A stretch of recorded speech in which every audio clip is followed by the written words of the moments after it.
Primero, registremos el hecho. La existencia de dos carriles, si me permiten ustedes el término.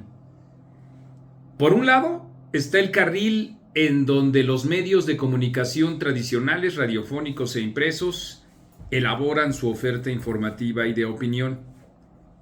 Por otro lado, se encuentran las redes sociales, en particular X, Facebook y las plataformas digitales que ahí se despliegan junto con distintos líderes de opinión que también trabajan en los medios de comunicación tradicionales.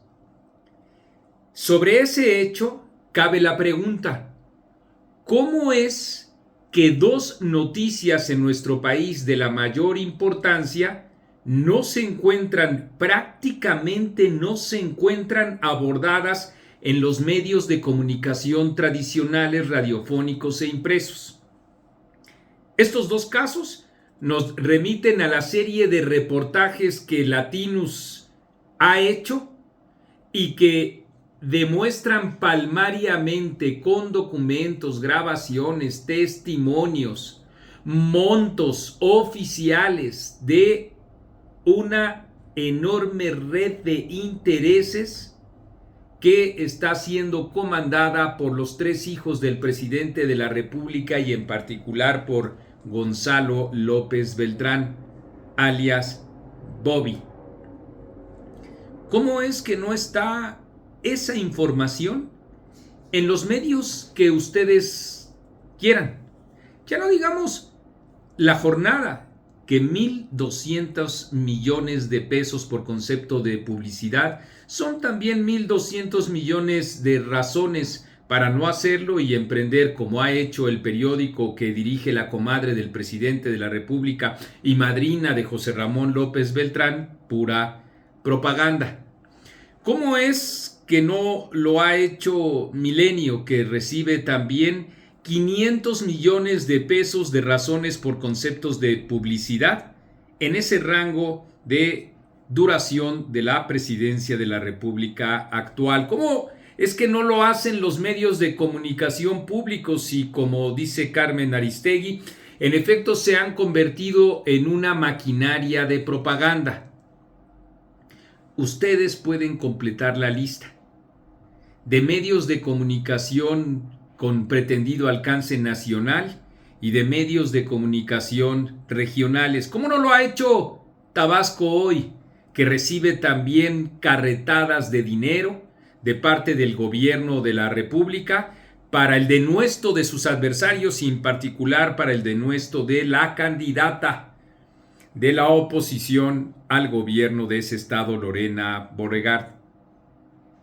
Pues porque evidentemente una de las vertientes que explican eso es el sistema de prebendas y de incentivos que utiliza Andrés Manuel López Obrador para asignar de manera arbitraria y solo a sus aliados extraordinarios montos de publicidad como estos que he señalado.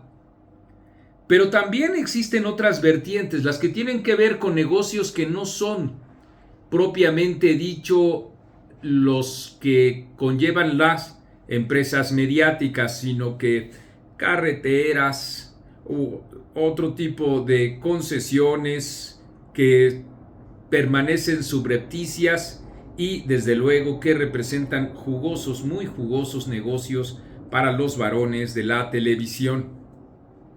Y junto con ello también hay que señalar que, claro, por supuesto que hay medios de comunicación que quieren quedar bien con el gobierno y otros que se someten desde luego a los archivos o los cadáveres, permítanme ustedes el término, que el gobierno de la República tiene sobre ellos para quedar más o menos alivianados. De tal suerte que la operación de Estado del presidente en esa vertiente se encuentra, digamos, a prueba, como vemos, cuando no se aborda un tema de la mayor importancia como es la cúspide de la corrupción en este gobierno que, como retahíla demagógica, se prometió acabar con la misma. La otra vertiente, la que tiene que ver con un extraordinario reportaje que, para abrir el ostión de estos medios de comunicación sometidos, también en efecto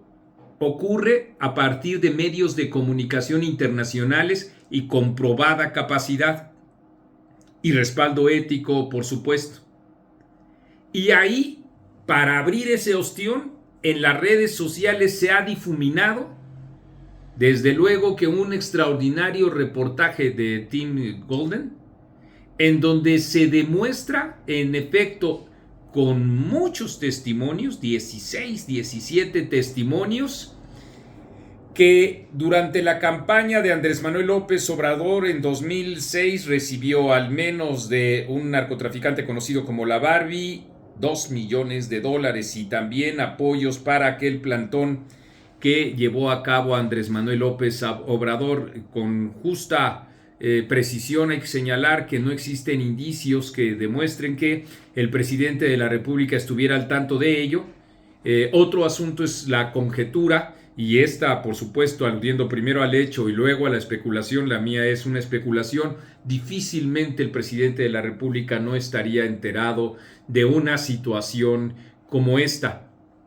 Y que más allá de eso, por supuesto que existen verificativos que nos permiten señalar que en efecto el gobierno de la República ha sido aquiescente con el cártel de Sinaloa, en general con el crimen organizado, y esto ha conllevado una ola de violencia como nunca ha ocurrido en nuestro país. Ese es el hecho. Pero preguntaba al principio, ¿por qué no se encuentra ese hecho en los medios de comunicación tradicionales? Por las mismas razones antedichas, y porque en efecto el presidente de la República tiene controlados a estos medios de comunicación, y por otro lado, desde luego, tiene su retahíla argumental relacionada con que los medios de comunicación neoliberales a él le critican. ¿Qué nos queda entonces? Nos queda, como dije, la existencia de opinadores y periodistas que, aún trabajando en esos medios de comunicación tradicionales que no abordan estas dos noticias, lo hacen en las redes sociales. José Antonio Crespo es un ejemplo. Héctor de Mauleón es otro ejemplo. Y así nos podemos ir con varios otros más, que como León Krause, como el propio Carlos Loret de Mola, están difundiendo, y qué bueno, este tipo de información del mayor calado, de la mayor importancia para nuestro país. Y la base social que implican las redes sociales, muy distante y muy distinta de la operación que para tal efecto ejerce el gobierno de la República, y para lo cual emprende cantidades estratosféricas. Esa base social, permítanme llamarles así, de tuiteros o facebookeros, que han logrado también ser un referente, expanden esa información de tal manera que, por un lado, está el riel de una información que omite lo esencial, que distorsiona incluso en no pocas ocasiones cuando la información se vuelve propaganda, como es el hecho del Heraldo de México, por citarles otro ejemplo. Ustedes, como consumidores de medios, tienen, estoy completamente seguro, en la boca distintos otros casos emblemáticos de ello. Y naturalmente las excepciones. En algunos espacios del cuadrante, aún tomando como base la censura de la que ha sido objeto Gibran Ramírez o Rosario Robles Berlanga, en Radio Fórmula, digo, hay algunos espacios importantes que en efecto le dan cabida y realce, igual que el noticiero matutino de Luis Cárdenas, que el tema del probable financiamiento ilegal de la campaña de 2006 lo ha cubierto también con puntualidad. Estamos viviendo esa tensión. Dije ostión hace unos minutos, y creo que la apertura de ese mismo ostión implica esta suerte de activismo que en efecto dentro de los propios medios de comunicación digitales se da, y que es orgánico, y eso es fundamental. Estoy completamente seguro de que vamos a seguir viviendo una enorme ola de información relacionada, en efecto, por un lado con la enorme corrupción, y por otro lado con los saldos que ha dejado esta política en contra de la inseguridad del gobierno de la República, en contra de la violencia, que en efecto no solo no ha fructificado, por más de que el gobierno diga y haga lo que en su propaganda lo contrario, pues en efecto las realidades que estamos viviendo son esas, de tal suerte que sí, cifrando el hecho, los hechos, en este caso dos que son conmovedores de nuestro país, hay que aludir a la operación de Estado del presidente contra estos medios de comunicación tradicionales que se están sometiendo,